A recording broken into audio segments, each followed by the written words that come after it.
Hey guys, and welcome back to another video.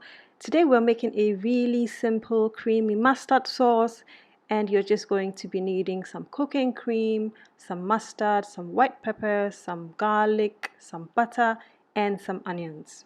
So the first thing we're going to do is to sweat off the onions and the garlic. Now I put in the butter at the same time so that the butter doesn't end up burning.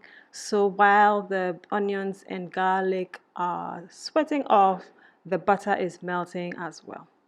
So once that's all melted and you've got a bit of a slight color on the garlic and onions, you're going to put in your cooking cream as well as your mustard.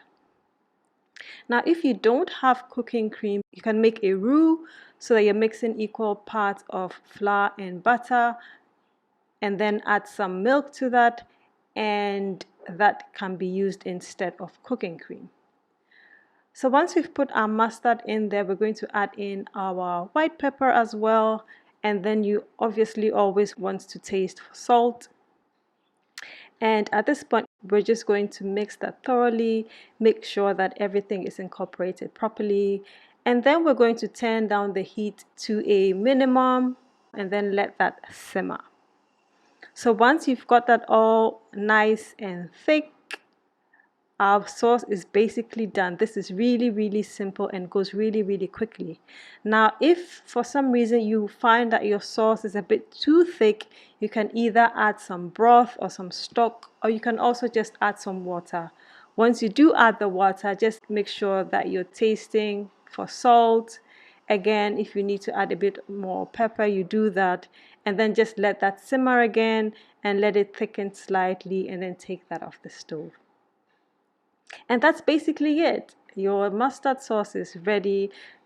This is really good with potatoes. That is what we usually eat mustard sauce with, but you can also have it with pork chops or with chicken schnitzel. You can really have it with almost everything. Of course, at the end you can also add some herbs. For this mustard sauce, I decided to add some parsley and some garlic chives. I have them in abundance growing, so it's really just getting out, cutting them, and then adding them on. And if you want to add a bit more mustard, you really want that mustard to come through, you can add a bit more mustard, but this is perfectly fine. The full recipe, as usual, is on gingerandseasalt.com, and so then you're ready to go. And that's our sauce all done. It's tasty, it's creamy, and it's absolutely delicious. I hope that you enjoyed this video and that you'll join me next time for another video, and I will see you next time. Happy eating!